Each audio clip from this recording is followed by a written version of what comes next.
ከምኒልክ በላይ እሱ ነው የገዳችሁ ስንፍና። ይህም አዋጅ ነው። አዋጂ ዶክተር ጀማል ባሴር ሞቱማና ኦሮሚያ አትሌ ደገይ ካነ አዋጂ ከነ ደለገረ ኡልች ስንፍናን ተዋጉ። በኦሮሚያ ክልል ጠላቱ የህዝብ ጠላት ስንፍና ነው ፈጽሞ፣ ሌላ ጠላት የለውም።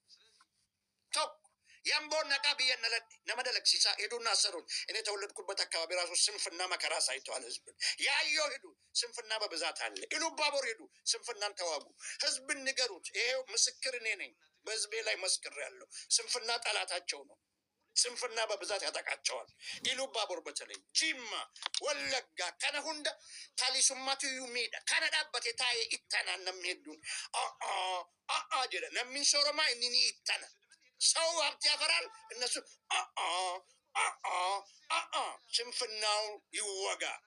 ቤቦን ኢሳድሩ ታሊሱማ ኤቦ ወጋ ነው። እኛ ከዚህ ቁጭ ብለን ሞቱማና ኦሮሚያ ዶክተር ሽመልስ አብዲሳ ስማው፣ ይሄንን ነገር የእኛን ቃል ተጠቀምበት እንዳለ። ይሄ ዲያግኖሲስ ነው። ይሄ የሐኪም ፍተሻ ውጤት ነው። የሐኪም ውጤት ነው። ጽፌ ፈርም ያለው ይኸው ፍርማውን ወረቀት ላኩ፣ ፈርምበታል። የኦሮሞ ትልቁ ካንሰር አንደኛው ምኒልክ ብቻ ሳይሆን ስንፍና ነው። ዶክተር ጀማል የተፈረመበት 1900 ምንድን ነው በኢትዮጵያ አሁን 2017 ዶክተር ጀማል መሐመድ ገምታ ራጎ የኦሮሞ ትልቁ በሽታ ስንፍና ነው። እስልምናም ችግሩ ነው። ስንፍና ችግሩ ነው። ጫት ችግሩ ነው። ሐኪም ነው የፈረመበት። ይሄንን ሁሉ ጻፈው፣ አስፈራራ፣ አሳይ ለህዝቡ። ሐኪም ነው የፈረመው፣ ፖለቲከኛ አይደለም። ለምን 35 ዓመት ነው ያጠናሁት ይሄንን ጥናት። ይሄ ነው የምንፈልገው። ጫት መንቀማት ረኮድ። ጫት የሚቅም ሰው ባሪያ ነው የሚሆነው። ከልጅነቱ ጫት የጀመረ በተለይ ከልጅነቱ ጨዮ ምስክር ነው። ይሄንም ያዙ። ኢጆሌን ጫቲ ቀማቱ ኢጆሉማ ጫቲ ቀማቱ እየሰታት ያፍት ጋርቦት ባሪያ ሆኖ ነው የሚቀረው። ጫት በልጅነቱ የለመደ ልጅ ባሪያ ይሆናል። ባሪያ ገርበታን ነምን ደለኔ ገርባ የማይሰራ ሰው ባሪያ ነው። ጌታ ያስፈልገዋል። ጌታው ደግሞ ገንዘብ ያለው ይሆናል። ፈጽሞ አንድ ወሊን ገዲፍ ነው ከነረት ሞርሚቶኒ ኦሮሞ ካም ቱጌዘር ቢ ጉድ ኦፖዚሽን ሲምፕል ይህም ፕሪስክሪፕሽን ውስጥ ያለ ጽሁፍ ነው። ዶክተር ጀማል መሐመድ ገምታ ራጎ 2017 ኢትዮጵያ አዲስ አበባ ፈርሜበታለሁ። ተፈረሜራን ስንፍና በሽታችሁ ነው። ፖለቲካ ኦፖዚሽናችሁ ወደ ቫንዳሊዝም ተቀይሯል። ቫንዳልስ ናቸው አሁን ያሉት። ተቃራኒዎች አይደሉም፣ ተቃዋሚዎች አይደሉም፣ ፖለቲከኞችም አይደሉም፣ ነፃ አውጪዎች አይደሉም። ይሄ ከሆነ በኋላ በመሀል ምንድን ነው መሆን ያለበት? አፋን ኦሮሞ እርግጠኛ ነኝ ይሄ ስራ ቋንቋ ይሆናል በሀገር አቀፍ ደረጃ። ከሰሜን እስከ ደቡብ እንማረዋለን። አማርኛንም ከሰሜን እስከ ደቡብ እንማራለን። የህዝቦች እንቅስቃሴ ነፃ ይሆናል። ሁሉም ሰው በሁሉም ቦታ የመስራት አቅም እንዲኖረው ይመቻቻል። ይሄ ደግሞ በህዝብ ባህሪ ይወሰናል። የህዝብ ባህሪ ህዝብ ጋር ሄደ ህዝብ መሀል ገብተ ቋንቋውን አልማርም ብለ ከህዝብ ጋር አታካሮ የምትፈጠር ከሆነ መንቀሳቀስ ያስቸግራል። ስለዚህ የሚንቀሳቀሰው ውሃ ነው። ምንድነው? ውሃን ተመልከቱ። እንዲህ ነው የሚንቀሳቀሰው ውሃ ፍሉድ ምንድነው? ማል የብሉታል። ስለዚህ ነፃ ሰው ነው እንደዛ መንቀሳቀስ የሚችል ነፃ ሰው እንደኛ ማለት ነው። በነፃ የሚንቀሳቀስ በነፃ ለመንቀሳቀስ የምር ፈሳሽ መሆን አለብን። ፈሳሽ ደግሞ ካልቸርድ ነው። ስለዚህ ከሰሜን እስከ ደቡብ ለመንቀሳቀስ ባህል ያስፈልጋል። ኦሮምኛ ጎንደር ከተማርክ ምን ያቆምሃል? እስቲ ገምት አንተ ራስህ። ምንም ያቆም ነገር የለም። አማር ኦሮሞውን ካወቀው አንተም የምታስተምር የምትማር ከሆነ የምታቅፍ የምትታቀፍ ከሆነ ማን ያቆማል? የሚያቆመ እግዚአብሔር ብቻ ነው። ስለዚህ ባህል ነው የሚያንቀሳቅሰው። እንደ ውሃ እንድትንቀሳቀስ የሚያደርግ ባህል ነው። እኔ አሁን ጎንደር የምር እኔ ፋኖ ካልሆነ በስተቀር ማን ያቆመኛል? የሚያቆመኝ ሰው የለም። ምንም የሚያቆመኝ አስተማሪ ነኝ፣ ዶክተር ነኝ፣ ለህዝብ ጠቃሚ ነኝ። ማን ነው የሚያቆመኝ? የሚያቆመኝ የለም። ለምን? ባህል ስለተጎናጸፍኩ ነው። ስለዚህ ጉዳዩ የባህል መከባበር፣ ህዝብን ማክበር። ህዝብ ታላቅ ነው። እኔ ህዝቤ ጋር እየተጋጨን ያለ ነው የሚናገር ሰው ስለጠፋ ነው። ስንፍና ጠላታችን ነው። ከምኒልክ በላይ ደጋግመዋለሁ። ከምደጋግመው ይሄ ነገር ታች ገጠር እንዲገባ ነው። ስንፍና ነው። ይሄ ሁሉ የተቀመጠ ሰው መነሳት አለበት። እንደውም ዊሊያም ዘ ኮንከረር እዚህ ሀገር ሲመጣም እንዳደረገ ልንገራችሁ። 1066 ነው። በ1066 የኖርማንዲ የሰሜን ፈረንሳይ ኖርማንዲ ንጉስ ዊሊያም ዘ ኮንኮረር ሃስቲንግስ በሚባል ጦርነት የእንግሊዝን አንግሎ ሳክሰን ንጉስ ገድሎ እንግሊዝን ተቆጣጠረ። ኢቭን ቋንቋ ቀየረ። የቤተ መንግስቱን ቋንቋ ፈረንሳይኛ አደረገ። ከዛ በኋላ ምን እንዳደረገ ልንገራችሁ። እዚህ ሀገር ያለ ሀብት በሙሉ ተቆጣጠረ፣ ጻፈ። አካውንቲንግ መጽሐፉ ዶምስዴይ ቡክ ይባላል። አሁን ብሪቲሽ ሙዚየም ውስጥ አለ። ዶምስዴይ ቡክ አገሩን በሙሉ ቆጠረው። ምን እንደምሰራ፣ ስንት ከብት እንዳለ፣ ስንት በሬ እንዳለ፣ ስንት በግ እንዳለ ንብረት ሁሉ ቆጠረና ዶምስዴይ ቡክ ተብሎ በዶክመንት ተጽፎ ቁጭ አለ። ኦሮሚያ ክልል አሁን የዛ አይነት ኮሚሽን ያስፈልጋል። ሰው ምን እየሰራ ነው? በየቤቱ ስሙን እየመዘገብክ ምን ሰርተሃል? ምን በዚህ ዓመት ምን ሰርተሃል? ምን አግኝተሃል? ምን አጥተሃል? ምን በልተሃል? በምን ትኖራለህ? አካውንተብል መሆን አለበት። በእያንዳንዱ ቤት እያንኳኩ፣ ቤት ካለው የምንኳኳ ቤት የሌለው ብዙ ሰው አለ። ቤቱን እያንኳኳ ኦሮሞን ሱፐርቫይዝ ማድረግ አለበት። ምን ሰርተሃል? ምን አምርተሃል? በዚህ ዓመት ምን በልተሃል? እንዴት ኑረሃል? እንዲህ አድርገን ካልተፈታተሽ፣ ይሄ ደግሞ ከእኔ ንግግር ነው የምነሳው። ለምን? ስንፍና ነው ጠላታችን። 16ኛ መቶ ክፍለ ዘመን የኦሮሞ ወረራ ፌክ ነው። ይህንንም ዶክተር እንዲህ ፌክ ነው ብሎ ፌክ ያልሆነ ነገር አይናገርም። ክብሩን ይነካል። አይመስልም። ምንም ነገር የሚመስል ነገር ውስጡ የለም። እንዴት እንደሆነ ልንገራችሁ። የእንግሊዝ ሀገር ከዚህ በፊት ነግሬያቸዋለሁ፣ ደጋግመዋለሁ። እንግሊዞች ጀርመናውያን ናቸው። እንግሊዞች በዝርያ ጀርመናውያን ናቸው። ሰሜን ባህርን አቋርጠው ሮማንስ ብሪታንያ ጠቅላይ ግዛታቸውን ከለቀቁ በኋላ ነው ወደ እንግሊዝ ወደ አሁን ዩኬ ወደሚባለው ሀገር እንግሊዞች የገቡት ሮማንስ ከለቀቁ በኋላ ነው። ሮማንስ ከለቀቁ በኋላ እንግሊዞች አንግሎ ሳክሰንስ ኤንድ ጁትስ እንግሊዝ ሳክሰንስ ኤንድ ጁትስ የሚባሉ የጀርመን ዝርያዎች ሰሜን ባህርን አቋርጠው ገቡ። እዚህ ኃይለኞች ናቸው ጀርመኖች። የጀርመን ዝርያዎች ክሬቲቭም ናቸው እና እዚህ ከገብቱ በኋላ መሬቱ ባዶ አልነበረም። ሴልቲክስ የሚባል ህዝብ ነው የነበረበት። ሴልቲክስ የሚባሉት ስኮትሾች፣ አይሪሾች እና ዌልሾች ናቸው። እንዲህ ጠራረጓቸው፣ ወደ ጎን ዌልሾችን ጠረጓቸው። ወደ አንድ አውራጃ ነው የከተቷቸው። ከዛ በኋላ ዌልሾችን ምን እንዳሉ ታውቃላችሁ? እንግዶች ኢሚግራንትስ ነው ያሏቸው። እንግሊዞች ለዌልሾች እዚህ ሀገር መጽሐፉ አለኝ።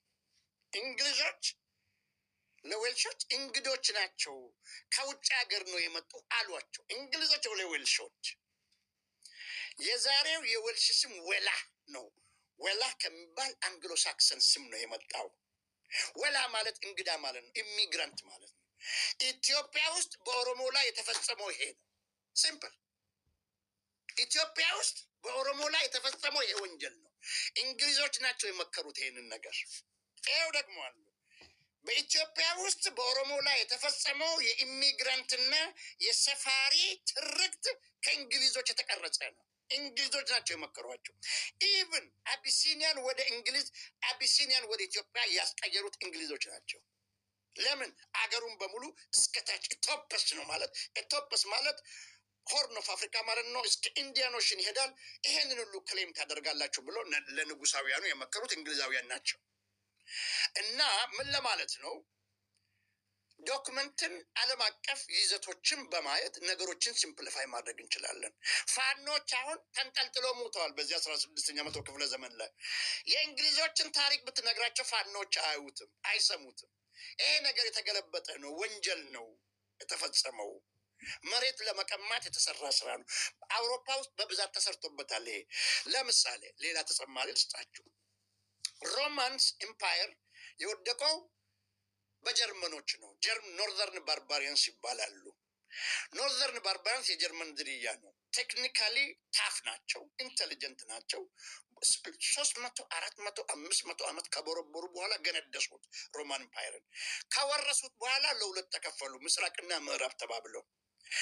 ሁሉ ምንድን ነው የሚጣሉት? ውርሱ የማን ነው ነው። ሮማን ኢምፓየርን ማን ወረሰው? ማን ገነደሰው? ስለዚህ በውርስ ላይ ስም መቀያየር በአውሮፓ በጣም የተለመደ የመሬት አዘራረፍ ስልት ነው። ስለዚህ ኢቭን አቢሲኒያ ወደ ኢትዮጵያ ሲቀየር ስልት አለ ውስጡ። ምን ኮምፕሌን ለማድረግ ኢትዮጵያ የሚለው መሬት ሰፊ ነው በታሪክ። ኢትዮጵያ የሚለው ስም ደግሞ በታሪክ ፊቱ የተቃጠለ የኔ ፊት ማለት ነው። ፊቱ የተቃጠለ ጠይም ሰው ማለት ነው። አንዳንዴ ጥቁርም ማለት ይችላል። ስለዚህ ከሜዲትራኒያን ሲ እስከ ኢንዲያን ኦሽን ይቀጥላል፣ ሲፈልግ አፍሪካ ማለት ነው።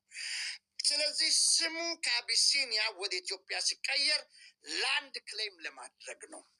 አቢሲኒያውም እንግዳ አይደለም። አቢሲኒያውም አቢሴ ነው። ይህንን ከተወሰነ ጊዜ በኋላ በዚህ ጉዳይ ላይ በጣም ኤክስፐርት የሆነ ሰው አመጣለሁ። አቢሲኒያ ማን ነው? ሳባውያን ማን ናቸው? በጣም ያነበበ ሰው። ይሄ ስርዓት ያለው ትምህርት የሚማሩ ሰዎች አሉ፣ ኃይለኛ ነገር የሚማሩ ኢትዮጵያ ውስጥ። ስለዚህ ማንም ከውጭ የመጣ የለም። ብዙዎቻችን አማራንም ጨምሮ ኦሮሞንም ጨምሮ ነባር ህዝቦች ነን። አቢሲኒያ ራሱ አቢሴ ነው፣ ኩሽቲኮች ናቸው። ኃይለ ሥላሴ እንግዲህ ተመልከቱ። አሁን አንዳንዶቹ እንግዳ ብሎ ኦሮሞን ከፈረጁ በኋላ ፋኖቹ ራሳቸው ራስ አበበ አረጋይን እኮ እንግዳ እያደረጉት ነው። ገምቱ። ኃይለ ሥላሴ ራሱ እንግዳ ነው። what does it mean? So their story doesn't hold water አይመስልም። አንድ ነገር ኮመን ሴንስ ሊሰጥ ይችላል። ስትናገር ምንድን ነው ስሜት የሚቀሰቅስ መሆን አለበት። ኦሮሞ ከውጭ መጣ ምንም ስሜት አይቀሰቅስም፣ ጥላቻ ብቻ ነው የሚያሳየው። ኦሮሞ በ16ኛ መቶ ክፍለ ዘመን ተስፋፋ፣ እንዲሁ ፈላ ወይንም መሽሩ ማድረግ አይመስልም። ይህ ህዝብ ቅድም እንደነገርኳቸው ኤርትራ ውስጥ ብሌን ቋንቋ ዘፈን ውስጥ ነው። የዛሬው ትግርኛ ነው። ብሌኒ ሲሉ ውስጡ አፋን ኦሮምኛ አለ። ኢቨን ኤርትራውያን አይሰሙትም፣ እርግጠኛ ነኝ። ሳሆ ውስጥ አፋን ኦሮሞ አለ። ይህንን ሁሉ ፐነትሬት አድርጎ ወሮ እንዴት ነው በዛሬ ዘመን እንዲህ በጦር መሳሪያ በጀት እንዲህ ወሮ መድረስ ማዳረስ አይቻልም? አይመስልም። ሎጂኩ ዳዝንት ሆልድ ዋተር። ይሄ ዝም ብሎ ጥል ያለሽ በዳቦ ነው። ይሄን ለምንድን ነው የምነግራችሁ? ሰላም ለመፍጠር ነው። ሰላሙ በምንድን ነው የሚመጣው? ግማሽም ጉልበት አለው፣ ግማሽም ሰበብ አለው። ጉልበቱ ብቻውን አይሰራም። ለሚቀጥሉት ጄኔሬሽን ያስቸግራል። የሚቀጥለው ጄኔሬሽን ደግሞ እያየነው ያለው አይነት ግርሳና መንጋ ነው።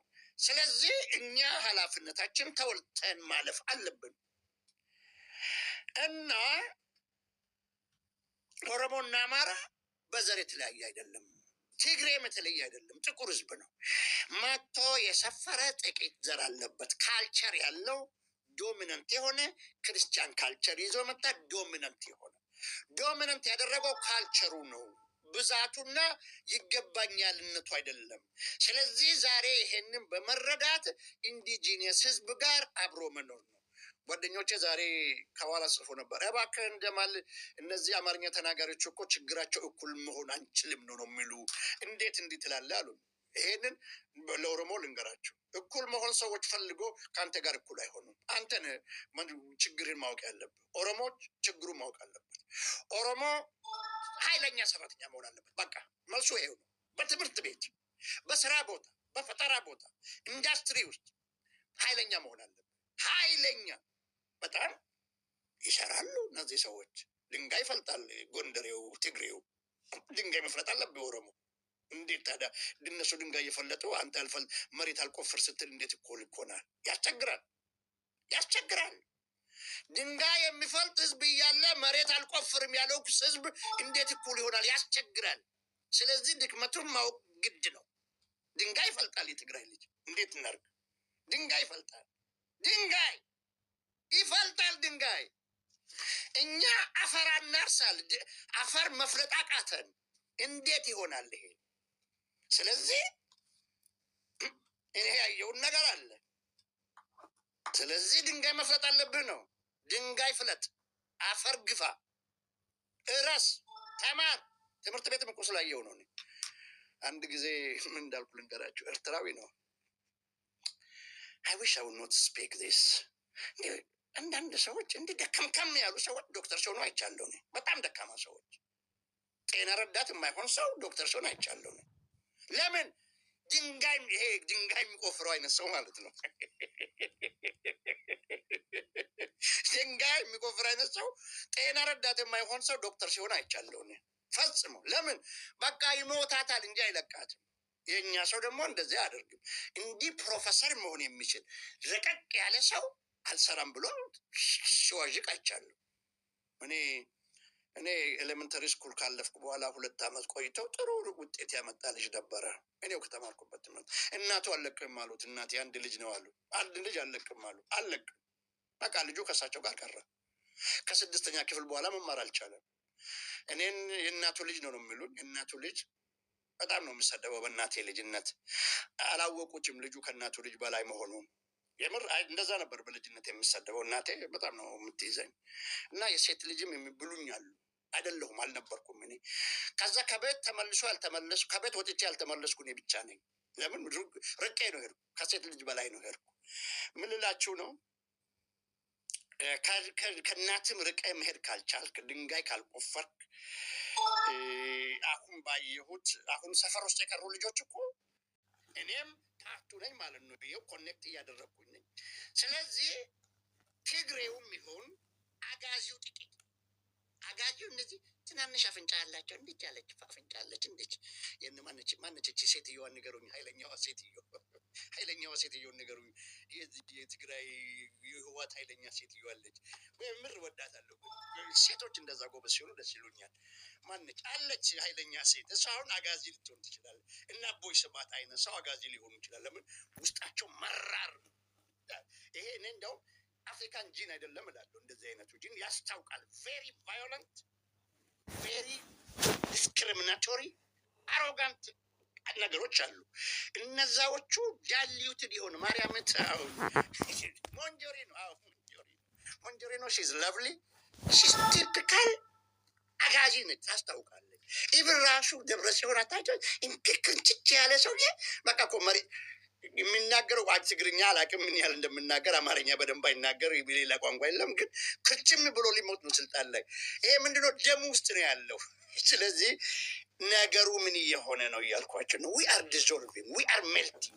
ሶሻል ሚዲያው ሜልቲንግ ፖት ፈጥሯል። እኛም እየተናገርን ነው።